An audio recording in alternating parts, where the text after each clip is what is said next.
for Nova. Would you? I would. I would. Well, I mean, See, I think. You know what's funny? I think the game would end. And I wouldn't be shocked then. But then when they got it all together and they started interviewing, I think it wouldn't be like a shock. I would be like, man, this is a huge moment. Yeah, they did win a national championship. I think it was like 1968. So way back, it wouldn't be their first, but I mean, obviously, it'd be a big deal, I think, for that school and that program. Do you think, this is like snapshots, this is real fast, do you think Loyola becomes the new Gonzaga? Or another Gonzaga? Because Gonzaga made it far in the tournament, and all of a sudden, you start getting recruits, you start getting good coach, people start noticing this coach is a good coach, and they start getting recruits, and now Gonzaga's good every year. Yeah, they're a top program. And sometimes they're great.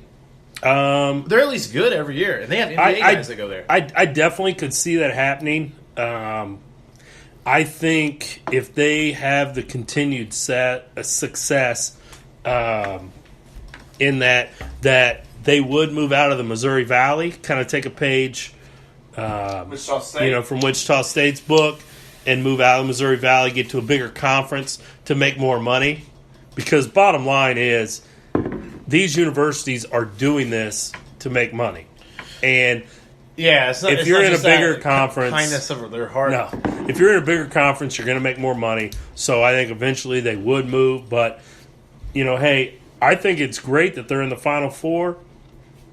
I think it's going to get a ton of publicity for the university. Their enrollment is going to increase, just based on not necessarily athletes, but people that want to go to a school that has a good basketball program. And it's going to get their name out there more, get them more notoriety. They can say, we were in the Final Four. So regardless of what they do against Michigan, they're in the Final Four, and you can't take that away from them. That's an experience that those kids and that coaching staff is never going to forget. Yeah, I think so. Yeah, I think you're right. And so it's nothing but publicity for the school. Now, unless I'm mistaken here, this is Michigan's technically their only Final Four appearance, because the Final Four appearances under the Fab Five have been erased from the history books. Right. Even so though this is technically their first time, right? Whatever. I mean, I guess every sports. I mean, it's technically no. Is it technically it is, or legally it is, or something? Yeah, because they can't hang the Final Four banners from the Fab Five. It's trash. I don't care. I mean, my thing is, I think that might have been one of the best teams to never win. Yeah, it probably is the best team to never win a championship, right? Yeah. I mean, as far as college basketball goes, I mean, without going too deep on it, I think off the top of your head, like that's Yeah. it. So, but yeah, I think that's big time. So, All right. So we're going to take Nova then as your national champion, but at this point, anything can happen. This has been the craziest month of March Madness that I can remember. I think I said that last week, but so I do want to bring up last week we talked about the Syracuse-Duke game that was an 11.5-point line, and I told you that Syracuse would keep it close, and they did. You bet on that game, right? I did bet on that game. Yeah, that was a winner for me. I was with you. I was with you during that game, I think. No. No. I was watching that at home. It's all haze. Yeah. So let's talk about a couple other things. Okay. What you got? So a couple other things. We'll do some football stuff. Okay. I guess the biggest story today with NFL and some of the other stuff is Odell Beckham. Giants won 2 first-round picks. The Giants won 2 first-round picks for Odell Beckham Jr. If you are the Rams, and every single thing the Rams are doing is saying, we're going to do it. We're going to win a Super Bowl. We're about to do this now, in 2 or 3 years, or now, right now. You give up 2 firsts for him? Is he elite like that? Me personally, I say no. Would you give up 1 first-round pick for him? maybe next. Okay, would you give up with the team you have right now, which Rams have a solid team, signed in Ndamukong Suh. which Over signed the Ndamukong weekend. Suh? Would you give up a first round pick from this year's draft to get OBJ on your? Which I don't know how much. I don't know what his contract is. If I'm sitting there and I'm the Rams and I think every move I've made says I want to win the Super Bowl right now, Then you do it, right? then yes, you go all in. You give up your first round pick and you say we're going to go get this guy because he can get us over that hump. He makes us the best team in the NFC Right. and in the league. But that defense, I mean, your corners, Peters and Talib, and then you got Aaron Donald and now Ndamukong Suh in the middle, that D-line, that's a pretty good 4 of your 11 right there. Yeah, and you just got to be and with that offense, the way it was clicking last year, minus Sammy Watkins now, pretty good. Yeah. Todd Gurley's not bad. Yeah, Todd, you now have, and you've got a veteran defensive coordinator in Wade Phillips, who we've talked about before, great defensive coordinator. If you can keep games close and you can control the clock with Gurley, and then if you have a threat like OBJ, I mean, that could put that offense over the top. Here we go. Wide receivers. This is funny. Wide receivers that were traded away for a first-round pick. Percy Harvin to the Seahawks. Roy Williams to the Cowboys. Terrible. Joey Galloway To the Cowboys, terrible. Peerless Price to the Falcons. Randy Moss to the Raiders. Trash. Yeah. Keyshawn Johnson to the Bucks. Good. Good. Brandon Cooks to the Patriots. I would still say good, even though they won the championship. Just to side note on that Galloway trade, they brought him in after Michael Irvin had gotten hurt, so that Troy Aikman had that deep threat, and then Troy Aikman gets knocked out in one of their first games together with a concussion, and they really never get to play together. So, and then is Irvin done? it was kind of and Irvin was done. So it was kind of a failed experiment. I mean, they were trying to go all in. Jerry Jones was trying to make a big splash. Obviously, it didn't work out, but Anyway, so if you are the Giants and because I'm trying to figure out if the Giants are in rebuilding mode. They've released some guys. If you're rebuilding, do you go ahead and just say, all right, OBJ, let's get, okay, he's still young, or do you just go, you know what, you're out of here? And if you do that, why do you still have Eli Manning? yeah, I cannot figure out what the Giants are trying to do. I mean, a lot of mock drafts I'm still seeing have them taking Saquon Barkley at number 2. That would mean they're trying to win this year. Or no, I guess not. That mean they're trying to win. Yeah, I mean, you got a running back that's going to be the cornerstone of your franchise for the next 10 years. You got Eli. But, I mean, you don't want to be completely trash this year. And so, I mean, I don't know. I don't know. I do want to talk about, I shared it on our Facebook page, Midwest Mikes, that the catch rule. The catch rule has been updated. Yeah. Thank God. A little too late. Okay? A little too late, but they have it right now, I think. The ball is secure. You take 2 steps and a football move. That completes the act of the catch. Here we go. Do you think that's good? Do you still think it's going to be there's going to be issues?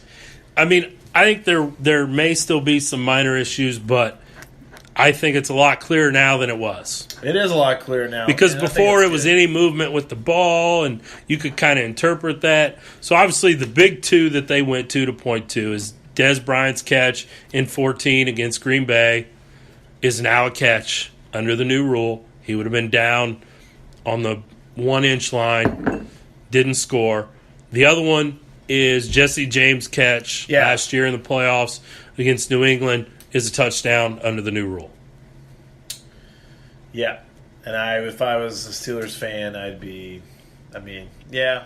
So I don't know. But the NFL had to do something. I'm glad they did it. I think the language is a lot clearer now with that catch rule. What do you think? Yeah, no, that's good. I think anytime you just kind of like something happens, you just go, well, that's the rule. If you can change the rule, go for it, man. Anytime you can change these rules to make the game better, I think you go for it. And I like the rule change or whatever. I think it's going to be good.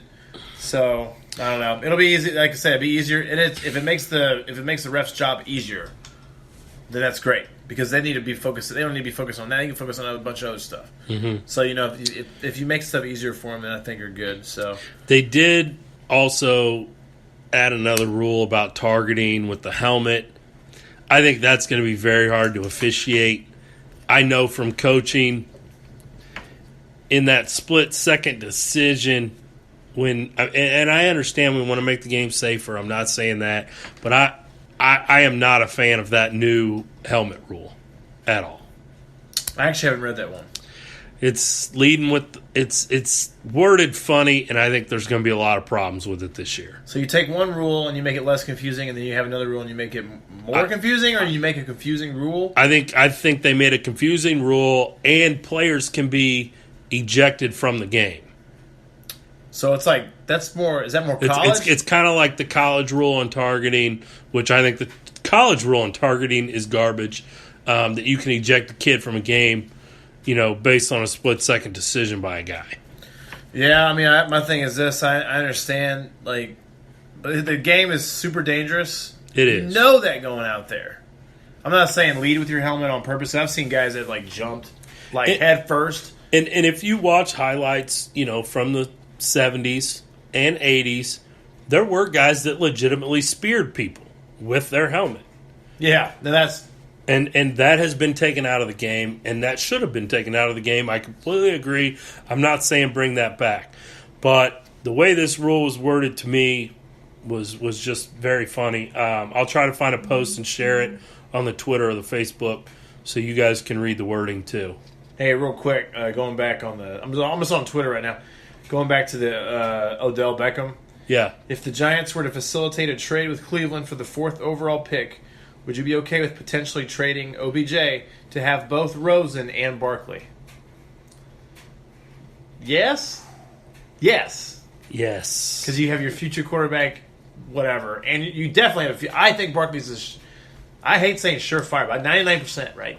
I mean, I've said it 1,000 times. I might be so wrong about him. I don't think I am.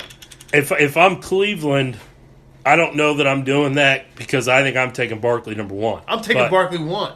And I'm taking Barkley 1. You can go Barkley 1 and get a quarterback at 4. You can't. Yeah. We talked about the quarterbacks last week. Not Darnold, man. Yeah. Don't go Darnold. Don't go with what's his Yahoo from Oklahoma. Baker Mayfield. Don't go with Mayfield. You go Rosen. You go what's his name? Allen. Allen, yep, from Wyoming. And you can take Lamar. I don't know if you take Lamar Jackson that high. You worry about him later. Yeah, get him later. Trade out.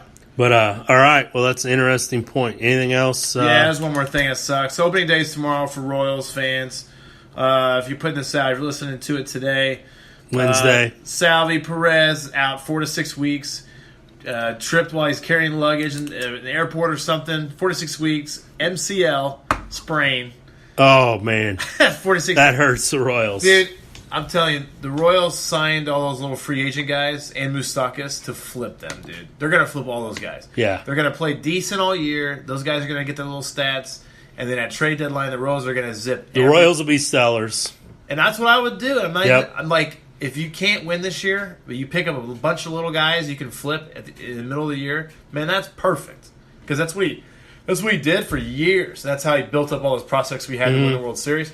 So don't be mad if it's going to take another 5-6 years to get to World Series. It took Houston about 5-6 years to rebuild to get to World Series. Now I think they have the best roster in baseball.